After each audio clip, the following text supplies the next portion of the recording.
All righty. Welcome to this week's episode of Grow or Die. I am Alora Chestikoff with Firebird Summit. Hey everyone, this is Lawrence Henderson with Boss LLC. I am glad to be back again with you, Alora. Always, my friend. So we Yes. have a fun topic that gets the hackles up really well. Yeah, I So love it. yes. So, I think it's so funny because I think one of the things that makes people want to start their own business is having more control over who you work with, right? Like, I want to pick my clients. And to some extent, that's such a nice sounding idea. But the practicality is sometimes you can have, a client that you love, but maybe one member of that team is just really rubbing you the wrong way. And sometimes it can be because, they're a jerk. Sometimes it can be because you guys just have such wildly different like viewpoints in the world, in the universe, that you can't find common ground. Other times it could be because you're pretty convinced they're just dumb as a box of rocks. It could be any number of things, right? Like there's so many reasons that coworkers can drive us insane. But you know what? A Can't always throw the baby out with the bathwater. So sometimes you're just going to have to find a way to piece it together. And so that's what I want to talk about today. Like when you have a coworker, colleague, client, to help, brother-in-law, whatever the hell it is, right? When you have someone in your life that you gotta find a way to live with them and they are driving you nuts. Yeah. What are some of the ways you deal with that? So first, I know me and you always talk about this as a main topic in and of itself, and this should be like a series called Grace. But then when is it transition? Because defining of grace is unmerited favor, right? You're doing it without someone actually knowing about it or even being somebody that earned it. It's unearned respect, but sometimes we just have to understand when we're operating in mercy. And like you said, you are driving me bonkers, and it's just mercy at this point that I'm dealing with you just to get through this project. And I love what you said, particularly about entrepreneurs wanting to jump out there and own your own clock and all those other things. And I would tell anybody, if you're thinking about it, considering it, there's a really good book called The E-Myth that's out there, and it really speaks to kind of people in these categories. You're a really good technician. You're a really good, smart subject matter expert person. You should always look for analyst roles. You don't want to lead people. You don't want to have the overhead and all the rest of the crazy things. You just may be misaligned. That may not be something saying you need to open your own thing. You just may be misaligned. But as it pertains to just dealing with people who really just sometimes aren't getting it, you really have to lean in with curiosity, right? And we always talk about this as coaches. So we get out of the client's box by being curious. We ask more questions. And then when I say we transition into mercy is because at some point you should be managing expectations along the way. This is whether you're a coworker inside of an organization or you have a teammate or whether you're an entrepreneur dealing with a client. And you have to be, all right, this is our no pass go zone. Like if we get to that point and you're still not getting it, this is where that term, we're going to agree to disagree. And you got to know what those boundaries are, right? It's all about putting guardrails on things and not just haphazardly just going through the motions and just we'll get there. Well, some people won't allow you to get there because they are not getting it. And so when I say be curious, ask a question to locate where they are. Because I had this thing, Laura, and me and you laugh about it. When I first transitioned out, I was communicating with people at a level they actually didn't even want to operate at. I was engaging people in accordance with the crazies that I was in uniform with. And so for a lot of people, the motor and just the amount of energy that goes into being on all the time, people aren't used to that kind of personality. And I was always on. And so what was happening in relationships, just dealing every day, dealing with people, they're like, time out, dude. You're a bit much. Even my wife was like, you're scaring people.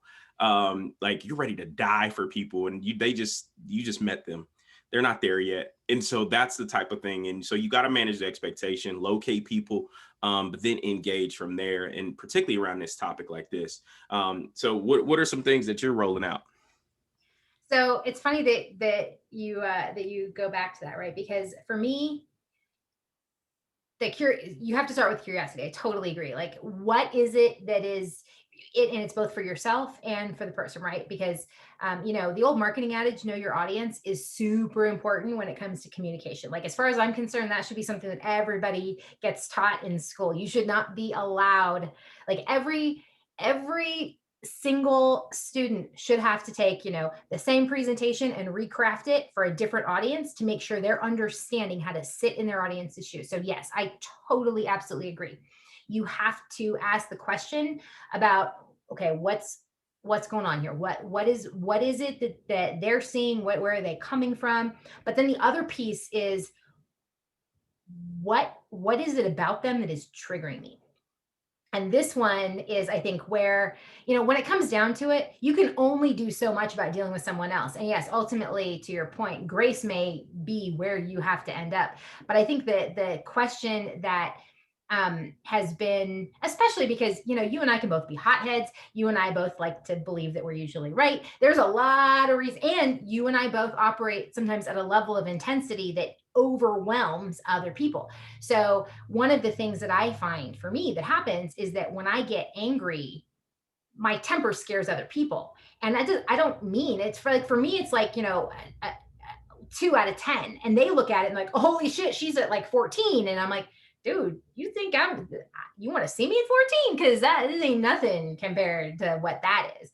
And so the question I always have to ask myself is, what is it about this person that is getting under my skin? Like, and I think there's a couple of like big buckets that tend to surface for me, right? The first one is maybe that I just think, in the most simple terms, I think they're a jerk, right? Maybe I take issue with how they treat people, how they talk to people. Maybe I think they're condescending or kind of abusive and sort of bullies in like terms of temperament and the way they interact with people. Um, that one, in some ways, is kind of my favorite because I like bullying bullies. Like, to me, that's just fun, and so I now that's not always helpful, and getting in their face is sometimes counterproductive. But to me, that in many ways, I personally, I don't take I'm good about, usually, not always. I'm usually good about not taking that stuff personally when I watch that kind of behavior.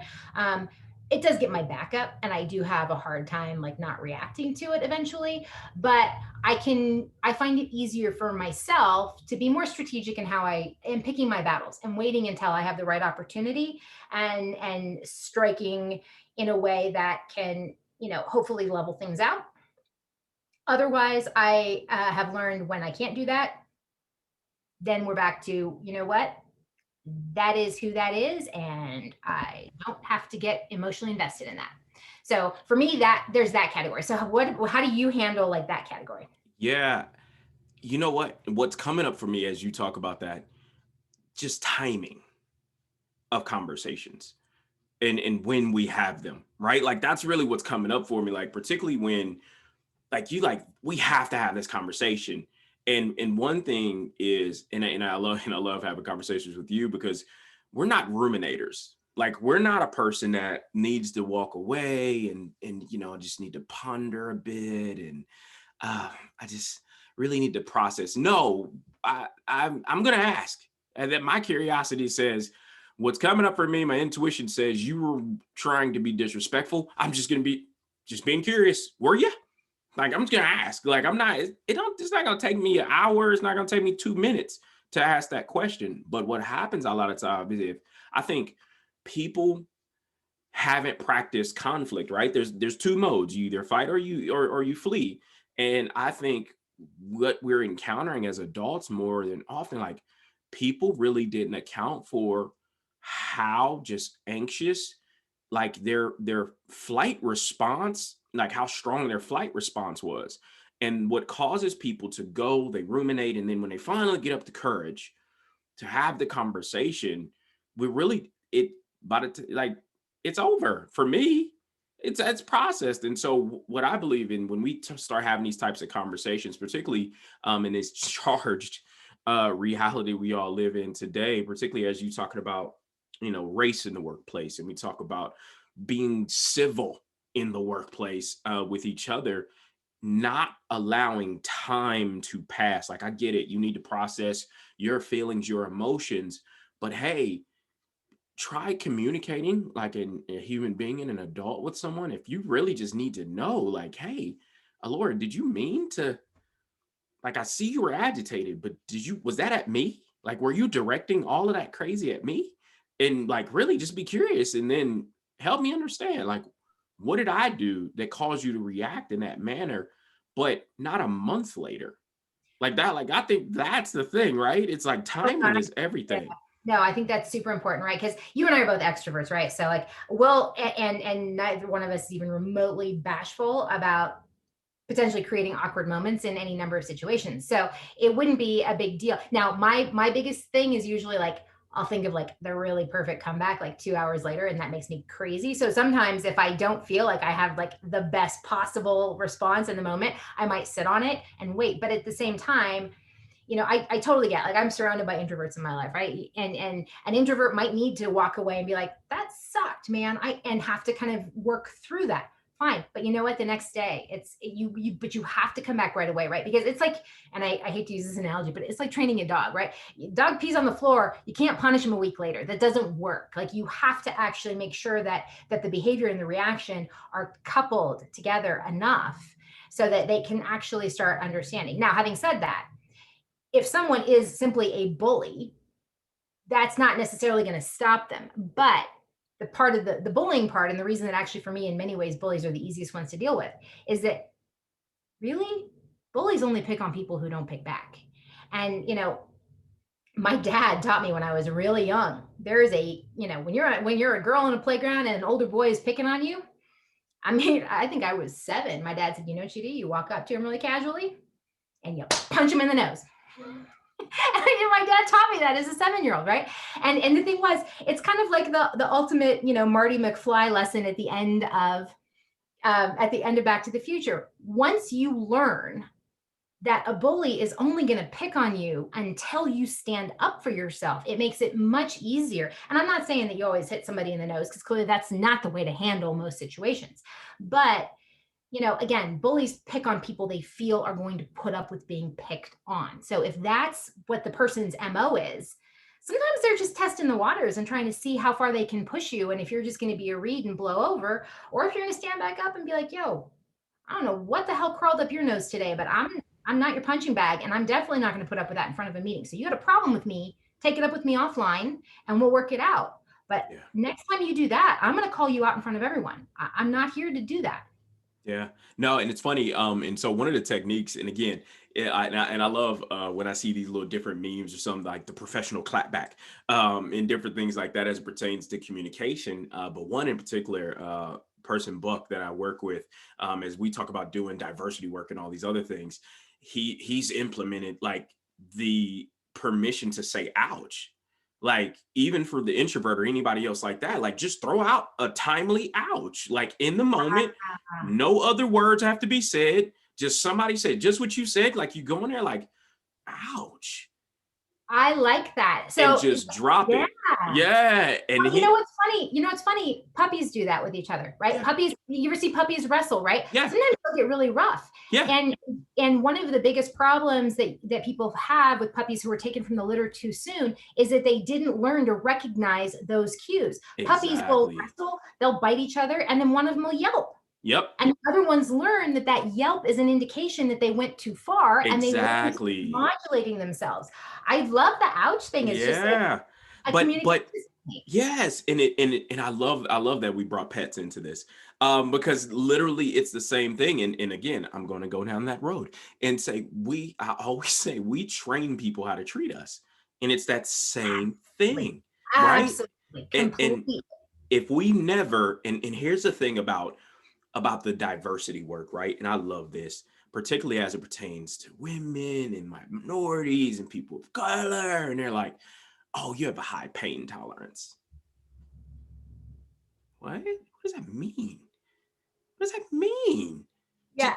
and why do you care? Like, seriously, are you trying to push my Yeah. to the maximum tolerance I, level? like, in the fact that you had the awareness to even know that you might have been pushing the envelope, but I didn't say anything yet. And so for me, it's now explicit, and it's Yeah. now complicit in your action. Like, your actions are on purpose at that point. Like, I would have thought they would have said something by now. Excuse me, you piece of crap. Like the fact that you're acknowledging your actions, like, further lets me know that I was right when I thought you were a prick, Yeah. but it was just confirmed. Yeah, Um, you just signed off on that oh my assessment. gosh. So, but actually, you know what though? I like so I think the diversity piece, this leads to my second category, right? I have Mm-hmm. category. Second category is when you struggle to find common ground with someone, right? Like, how many people have you met where you feel like, I don't know why I'm struggling so much to Mm-hmm. like figure out a connection? Like, they're not egregious, they're not mean, they're not bullies, Mm-hmm. but like I can't figure out the common ground. And Yeah. for me, this is actually the easiest place to apply grace, because this is Yeah. where agreeing to disagree, I find, is the least objectionable in the moment. Like, I don't have as much of a visceral, myself personally, as much of Mm-hmm. a visceral aversion, because like I don't feel necessarily the need to prove myself right, because they haven't offended me, or they haven't been condescending or anything like that. But like, I just can't figure out. And this is also where curiosity is Mm-hmm. sometimes the only option you have to find common ground.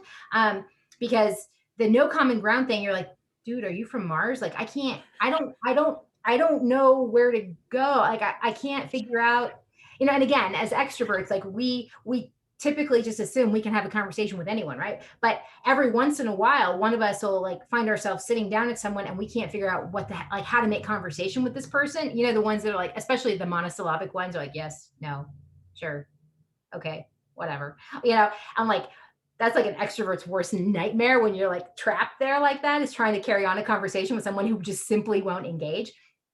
And so for me, that's the second category, right? It's this, how do I find common ground? Like, I, as someone who has a pretty easy time finding ways to talk to almost any person, if we can't find enough common ground through normal conversation, usually because they're not engaging in Exactly. conversation, Yeah. then I feel dumbfounded after a while. I'm just like, oh my God, what do I do? Yeah. And So it's what about you? funny. What's that one? Yeah, no, the funny part for me is, so you'll love this. So I retook the MBTI kind of free assessment. And so shout out to any MBTI practitioners that are out there spouting that people don't change. You met one. I've Okay, changed so what's twice. so what's So what's you where are you at currently? Army me, ESTJ all day. Shout out to the Guardian. But now, after being out 6 years and going into deep coaching work, I am now proudly an ENFP. That's so funny. I agree with you. When I first took the MBTI in college, I was an ENFP, and over the years, too many years in business, I am now such an ENTJ cliche. It's not even funny. But so here's how I got here, and it's to answer your question. The reason why that's important is that even in this work, right, where there may be, I stopped coming in with a drawing a line in the sand that what I felt was right for you too. And so what I come into conversation with is the idea that I'm humble enough to allow you to be you. And I think that's the humanity part of, that's why me and you work as it pertains to friends in a professional relationship, is because you could believe and do whatever you like, but I honor you. I honor the uniqueness of you, and I believe I get it back from you. And that's our exchange. And I believe that's why we have such fun banter, is Oh yeah. because if I tried to come in with a line drawn that says, once Allura approaches this line, I'm going to stop her and I'm going to have a visceral reaction and I'm going to try to talk her off of that as a thing for her. That's where I believe we get into trouble, particularly when conversations are tough or these hard conversations, particularly around race and different things like that, is we bring, and granted, experience plays, right? Emotions and all that stuff gets drummed up for you in these conversations. But when you get to the point of stop making it everybody else's problem and you bring it forward for the sake of your argument, you seem off. You seem agitated. You seem all those other. So it's about managing and being conscious. Like, no, it's still there, but can I still be humble enough, professional enough, tactful enough to have an honorable exchange? And I believe that's really, for me, it's been the key, is I can honor you and disagree with you all at the Oh, same time. well, and again, this gets back to one of our single biggest cultural problems right now, right? It was what Biden said in his inauguration, right? Not every disagreement has to be a battle. And I think that it's such an important skill. And I feel like we took it for granted for so long that we allowed it to atrophy, like at a cultural level. And I feel like it's a really dangerous thing to abdicate, because we have to be able to disagree in a way that does not, you know, strip our counterpart of humanity and integrity. And like that is key. We can't live together in any kind of like social construct and just assume that anybody who disagrees with me is, you know, that work is Satan. Like that you can't have a harmonious community of any kind if everything gets reduced down to that kind of just reductive reasoning. And it's not, you know, and to say nothing of the fact, like, again, back to a point you brought up on multiple occasions, right? You were raised by a preacher. You are a Black man who lives in the South. I'm an atheist from California living in Colorado. Like, on paper, there would be a bazillion ways that each of us I could love it. Oh my but it's gosh. totally true. But it's completely true, right? Like, when Yep. you look at this on paper, it would be so easy for one of us to be like, okay, whatever. Like, but we don't, and we love getting the chance to work together for, you know, because both of us can totally appreciate it's, you know, it's your old empathy lesson, right? Walk in somebody else's shoes. Well, I can't walk in the shoes of a 6 foot Black man who was spent his, you know, formative years in the army. Like, that's so not my experience at all. But that doesn't change the fact that I can still totally respect the places where you and I have different perspective on stuff, and it's still got value. 100%. And I really believe that's the part of it that excites me now, right? And I Yeah. say now because I had to get to that point where I was that leader who studied leadership, but it wasn't until I started to apply it and the concepts of servant leadership that say, hey, I could set the foundation for how we're going to communicate and say, hey, even if in the disagreement, we can still be honorable. We can still, because a value for the organization is respect. And you're going to respect everyone, even in healthy exchanges. But then there's something to this. If we're not all coming from the same place, we give ourselves a better chance at actual innovation and creativity Yeah. because people are bringing wholeness to the conversation, not just what they believe I want.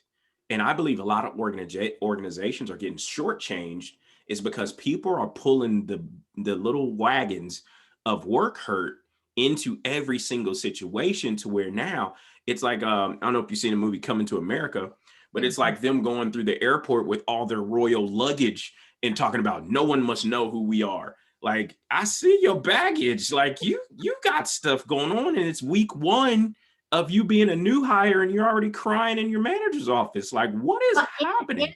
and I think the thing to that analogy, the thing I think that always surprises me is that most people who walk around with that much baggage really think they're hiding it. Like, that's Oh the my part that gosh, always that was the whole thing about that clip. Like, it was just like, exactly. That's exactly no. I mean, oh you're right. my Having gosh. your analogy is fantastic because really, people who are trying to hide it or who are, especially if they have a lot of shame around the fact that they do it or they're Yeah. trying, you know, they think they're playing poker. They're better than they actually are, and you watch them and you're like, you do know you're wearing a neon sign, right? Like, ain't no hiding nothing there. But okay, so my third category, And this one for me, this is my hard one. And this is where my empathy gap will eventually start to take over. And that is when you give someone the benefit of the doubt, you're doing your thing, you're trying to help them out, you're trying to answer questions, you're trying to be curious, and you just end up coming to the conclusion that they're just dumb as a box of rocks. And they were brought in to do a job. You were counting on them to be able to do the job. I think the place where it gets the most frustrating for me is when they've come in and I've been told, hey, this person's here to help you out. And I realize, dude, I can't trust them with anything. Like, they don't understand. They're not picking anything up. They're asking the same question over and over again. I think they simply don't get it, but I don't necessarily have, but especially in consulting kind of arrangements that I find myself in these days, a lot of times they're actually the employee who's supposed to take over for me. And I'm like, don't see this working. But I have, it's not my employee. I can't let him go. I can't, replace him. I can't. And I'm just standing there going, really? This person's supposed to be making my life easier? Because I got to say right now, they're just making all of my work heavier. So this one for me is the hardest because I struggle. Curiosities at first. And, again, in the beginning, you start. Beginning, there's no such thing as a dumb question, right? You're learning, you're drinking from the fire hose, trying to get your sea legs, all of that's happening. There's no such thing as a dumb question. Occasionally, I feel my inner judge, like, get a little critical with questions, but I am good in the beginning of making a conscious choice. Now, look, just new to the situation, just trying to figure things out. Take a deep breath, answer the question with grace, and you're good. Yeah. My problem is I struggle when that starts to run out. When I start hitting the point where I just look at this person and I think, you're never going to get it. Yep. But I can't do anything about it. I can't get rid of you. I can't change your boss's mind about you. I can't, whatever it is. So this is now the reality, and I have to work with you every single day. And yeah, I'm pretty sure that it's a miracle you can tie your own shoes. So here's the for all my HR folks out there that actually hire people. This is why behavioral interviewing came into the picture. And particularly, and I love the description, right? Because a lot of times organizations say, all right, we're paying a premium with this consultant. We're going to hire somebody's salary. This goes to, I love these particular skill set questions around behavior. And actually tell me about a time, and literally I'll get the questions from the consultant of what do you do, how you do? And I'll ask a question in accordance with what I know they do. And I'll frame it. Tell me a time that you did that line of effort. Describe to me, start to finish. What did it look like? I don't have to be a subject matter expert. If they fumble through it, not it. And then, okay. And I'll get a whole, I used to have a packet of skill behavioral questions where it was, tell me about a time. And it literally what I was looking for, tell me a situation, a task, an action, result. And then let's just say they made it through, which that happened occasionally. They make it through. And then I'm so grateful for learning the situational leadership model of locating people in development level 1. They're all motivated. They're ready to get going. Well, early on, it's all about identifying capacity. And so on your resume, in your interview, I recall you said you can work with this. Boom, thumbs ups and smiles. Do it. Like right now, show me. Right? Because I had, once upon a time, an employee interview. Yeah. Blah, blah, blah, blah. I do this. Do it. Because I hired that person. Yep. Exactly. That person is the one who got the job. So show up. Right? Time to do it. Yeah. Well, and my thing was the first 90 days are crucial for me because that's where I over communicate. And that's where direction comes in. And that's where, like you said, no dumb question within this time frame. And I really believe in these types of situations. I liken it to this. You're not going to get the same privileges that my wife gets because I've known her longer. She's been here doing her thing for me. She's holding me down. I was saying, and she's putting up with you. So she gets a certain amount of credit just on that front alone. Totally different bag. Where somebody else just coming into this relationship, you're not being afforded those same privileges. And I believe a lot of times organizations, they extend people those types of privileges without guardrails. And so what happens is you're not managing the expectation of somebody correctly. So if you're not treating them like a development level one, and you putting these guardrails on them until they actually grow their capacity, I believe you make everybody frustrated in this process, particularly if you are the person that they're supposed to replace. You're like, yo, I'm supposed, and in our movies call it right seat, left seat ride, right? So new guy comes in, he's in the passenger seat, while the old guy is driving around, showing him the ropes, and then okay, while the old guy's still there, they switch seats, right? It's like driver's ed, and he was like, all right, drive a little bit, get some evaluation, get some feedback from your peer, and then they're off to the races. Well, I believe organizations should be the same way. It shouldn't be there was a vacancy, or the contractor is offboarding in 2 weeks and now we bring somebody in. That's unrealistic, because if you somebody, particularly somebody at a skill set level like you, if you literally are not hiring somebody that could literally be you today, then you're setting yourselves up to fail. And a lot of times I believe organizations aren't asking the right types of questions. And then those of us who are like us, we bear the burden and the weight of actually being honest and giving feedback with people that now sounds like criticism. And when the moment you go there, when somebody's trying to learn a job, their emotions are already high, it becomes a really bad situation really, really fast. So I think just honoring, putting guardrails on the thing early as you can, or be able to check in, right? Have those check-in measures, particularly with you, right? As like, I need to talk to Laura. Laura, weekly, end of the week, we're gonna talk. And you can give me the real deal, how they're doing. And just don't say they suck. Break it down for me. What are they sucking at? What have you given them? How are they fumbling in it? And then we can go from there. So we can part ways amicably without it Possible. costing me too much money. So it's funny. So it's interesting. Something keeps coming up for me as you were describing the guardrail model, right? Which I philosophically agree with. But something funny for me was when I first started managing, I wasn't as conscientious about like a process there, right? Like you absolutely, what you're talking about is very deliberate, and some people do it naturally, but most people I don't think do. Most people, especially if you like, as a boss, you're hiring somebody because you're drowning, like they walk in the door and you're like, just take this, go. Um, and so, but it's funny because what I realized when you're talking is I actually have two different modes, and it very much depends on my role and the new hire, right? So as a boss, I am actually a very big fan of the push them into the deep end of the pool and see if they swim, because more often than not, I'm in situations as someone running who's historically run consulting practices and technology environments where what, they're always going to find themselves in over their head. What I actually care about is how they handle themselves when they don't know what the hell's going on. And that is such a critical part of being in a consultative position or trying to solve technical complicated problems, because you might try to tackle something that nobody's ever even thought of before, or the solution wasn't originally designed to be able to handle, in which case, I don't know, see how you handle the pressure. Let's go. I just want to watch.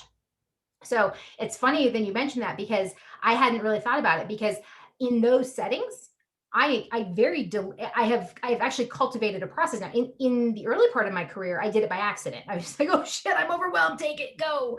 And then later I'd be like, oh man, why is my washout rate so high? It's like, well, it's because I didn't do a good enough job interviewing to make sure that I was picking people and hiring people who actually like to be thrown into the deep end of the pool, right? That's actually my preference. I don't want to go start a job and have someone have guardrails. No, screw it. You brought me in to do a job. Get out of my way and let me do the damn job. And I want, and so as a boss, that's who I like to hire. The challenge I run into is when, again, as a consultant, I'm in another organization, someone else is making the ultimate hiring decision. And more often than not, they let me weigh in or whatever, but they are making the ultimate decision. They own responsibility for it. They're the ones, and then they have the HR process to deal with if they want to let someone go, which tends to scare the crap out of all of them. So they try to avoid it at all costs. In that situation, I think the guardrails are super important, right? So we've got they're on board. Like I'm onboarding actually a woman who did used to work for me, and I know I could throw her into the deep end of the pool if I wanted to, but I'm onboarding her into a project that I'm leaving, and we meet first thing in the morning. These are the meetings for the day. This is the background you need for each of these conversations. These are the players involved. End of day, what questions you have. And she had all day. She just, logs her questions. We get to the end of the day, but I don't teach her how to do the job. I'm just teaching her the context that she needs because I know I'm throwing her into the deep end of the pool. But again, until you were talking, I didn't actually specifically think of it in that way. There is a different model and there are different reasons I use one versus the other within the right context. The challenge, of course, is now the good thing. And the thing I like about the throwing them in the deep end of the pool model is that if somebody can't hack it, they get out themselves. They actually are like, holy shit, she's crazy. She just gave me, all this stuff. Like, how does she expect me to do this on day 2? Right? Somebody who has that reaction, thank you. I'll take it back. There's the door. Thank you for playing. Bye. No problem. They opt out, which I do have to say is the easier option whenever possible. The other scenario, this is where it's much harder, right? Where, okay, we're past the window where there's no such thing as dumb questions. Now being asked the same question for the 6th time has become dumb. Yep. And the fact that you're still asking, and I am now, T minus 20 hours before I'm out the door for good, that's a bad sign. And we got a problem here. And so again, if you've got a light at the end of the tunnel, then no problem. But if this is, someone that your boss hired, sacred cows are my favorite, right? How many times have you worked with a spouse, a boss's spouse, or a boss's sibling, or a boss's old friend, or somebody that the boss considers sacred, and you look at them and think, oh my God, really? And that, for me, that of all of the scenarios we've discussed, that's the hardest one. Well, it's funny that you say that one. So a similar situation with that type of thing, that type of loyalty or whatever. And it's funny how that, again, comes up for me, birds of feather flock together kind of thing, right?